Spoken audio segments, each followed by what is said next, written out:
This is Wind Shard. This is the evolution of last season's Wind Daddy build that Ace made. Our basic skill is going to cost Spirit now, but it's going to do way more damage. Not only that, but we get unlimited Spirit because of the new unique ring they added to the game. This build is going to hit like a truck.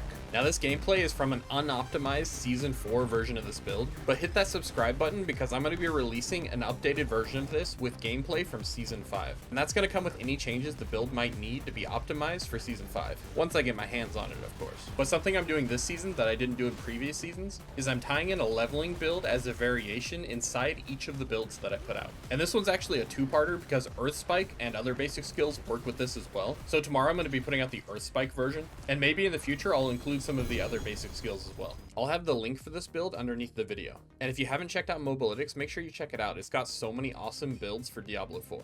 So let me walk you through the basics of the build. For strengths and weaknesses, I put insane DPS, long range, easy to play, tons of CC, great for leveling, no uniques required, and good survivability.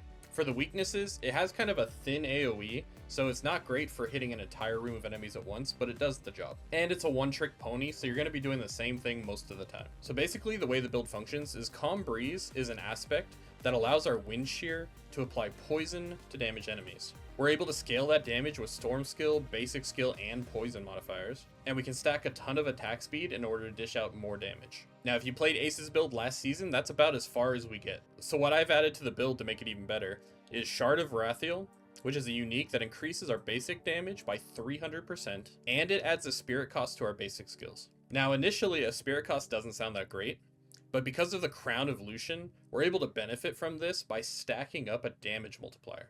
And that can go up to 125%, unless they nerfed it. We've also got this new ring called the Mjolnir ring, and this gives us unlimited spirit as long as we have Cataclysm up. And don't worry, with how fast this build attacks and the lucky hit chance, we're going to be able to keep this up all the time. So for our skills, our main source of damage is our Wind Shear. You're going to use this basically all the time. In between, whenever it's up, we're going to use Blood Howl, and that's going to give us shapeshifting bonuses, and it also gives a nice little attack speed buff. We're using Earthen Bulwark to break out of CC, Hurricane for some nice damage reduction, Trample for another way to break out of CC, and this one could technically be replaced with something like Cyclone Armor for more damage reduction, but I tend to be pretty fond of Trample. And then of course our Cataclysm, which is going to be what activates that Mjolnir ring. And as you can see, the slot's empty right now because Mobalytics hasn't updated yet. Gotta stay on top of this shiz. Cataclysm also doubles as a nice way to keep vulnerable on enemies, even though Wind Shear has a chance to apply it itself. It's nice to have something reliable. For our Spirit Boons, we're doing Wariness, Iron Feather, Swooping Attacks, Calamity, and Combo for the Storm. Combo for the Storm is one of the ways that we're going to keep our ultimate up all the time. Now I talked about the gear a little bit, but we're doing Crown of Lucian on the helmet, Undying Aspect to give us some nice healing on our chest piece, Moonrise on the gloves for a nice damage buff, movement speed buff, and attack speed buff, then Temerity, which is going to give us a 100% maximum life barrier based on our healing, which will pair really nice with the Undying. We have Aspect of Concussive Strikes, and this is going to pair nicely with the CC that we're using for our Aspect of Creeping Death. Then the item that makes the whole build work, Shard of Rathiel. That's that 300% increase and making our skill cost Spirit. Calm Breeze on the Amulet, another core piece of this build. Adaptability is going to give us another 80% damage multiplier. The other Cataclysm ring, of course. And as I indicated a minute ago, Aspect of Creeping Death is going to scale in damage based off the number of CCs applied to a certain enemy at any given time. Now for bosses, it automatically does a 40% damage multiplier, which also applies to unstoppable mobs. But for other mobs, this can go up over 100% damage. Although for us, I think we just have 5 different types of CC, so it's actually going to be 100%. Now where's that CC coming from, you might ask? Well, we have the Daze on our Concussive Strikes. Then on our chest piece, we have chance to immobilize. On our gloves, we have chance to freeze. And on our amulet, we have chance to stun. We also have another chance to stun on our boots, so we kind of doubled up on that one. Keep in mind that we also apply slow to any enemies that are poisoned, so that's always covered. And because we're attacking so quickly with reasonable lucky hit chance, we should be benefiting from this quite a bit. As always, I almost forgot to talk about the stats. So if you go to this little gear stats tab, you can see the breakdown of all of the individual items and what stats you want to have on them. When you're deciding what stats you want to masterwork on the unique items, just look at the other items and what they're prioritizing, and you should be able to make an informed decision for that. For the chest piece, we're going maximum life, willpower, and armor. This is the only armor stat I'm adding because once you masterwork your gear, you should be at cap.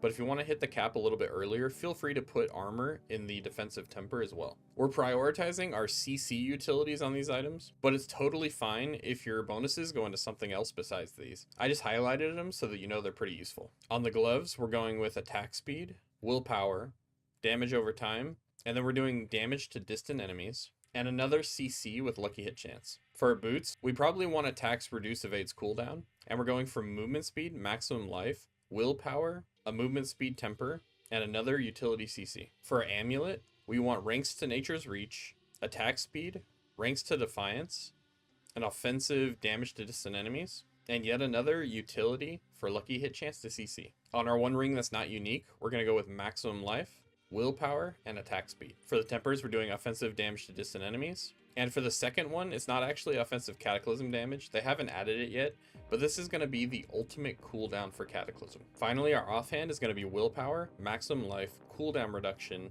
and then our tempers are going to be chance for wind shear to cast a second time, and damage to distant enemies.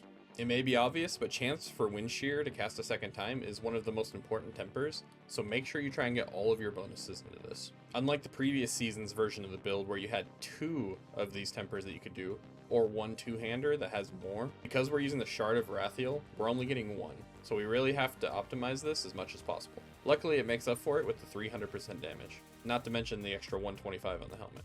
Now, if you get unlucky, I have some alternative options here. And you can usually find the alternative options in my leveling guide as well. As you can see here, I don't have any uniques listed.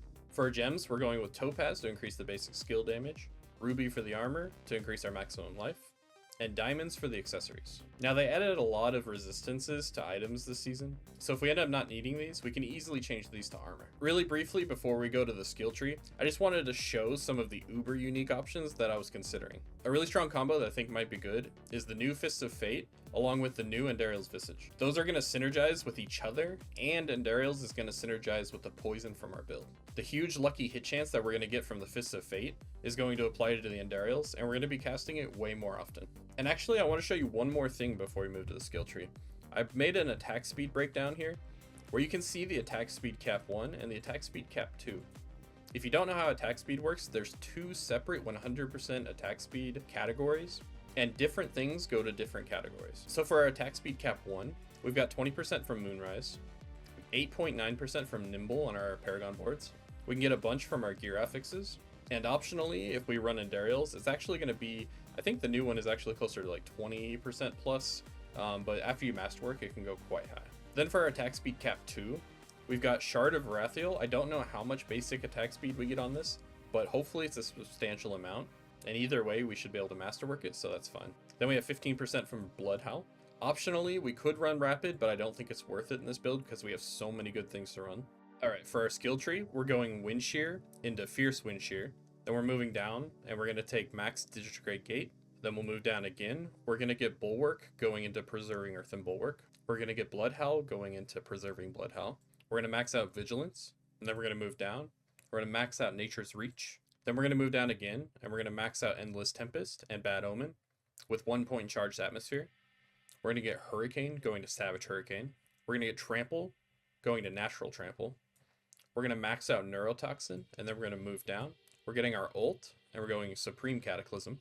Then we're going to max out Defiance, Circle of Life, Resonance, and Quick Shift. We're going to put 2 points in Natural Fortitude, max out Defensive Posture, and then finally, for our Keystone passive, we're going to go with Perfect Storm. Now, I should indicate here that if you want to go tankier, it would be very easy to run Nature's Fury, and then just swap Concussive Strikes for Symbiotic. That would allow you to spam your Bulwark like crazy, and Bulwark is pretty strong this season, so it's worth a go if you need it. For our Paragon boards, we're going to go with Keeper on our first board.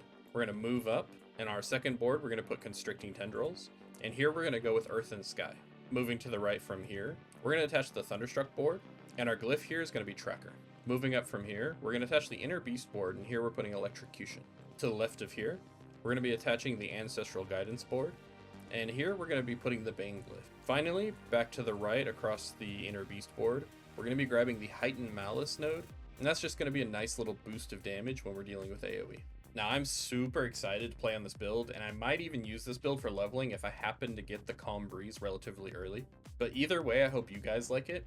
and let me know what you think in the comments below. Also, I know Ace is going to put out his own version of this build, so make sure you check that one out as well. If you guys like this kind of content, make sure you drop a like, leave a comment, and don't forget to subscribe. I know there's not a lot of gameplay right now, but it's before the season's starting, so I mostly put the builds out so you guys can have them. Once the season actually starts, I'll get to grind, and I'll put out follow-up videos with optimizations and changes to the builds. And of course, those will have a lot of gameplay with them. But on that note, I'll see you guys in my next video. That Earth Spec build's gonna be juicy. Daddy Druid out.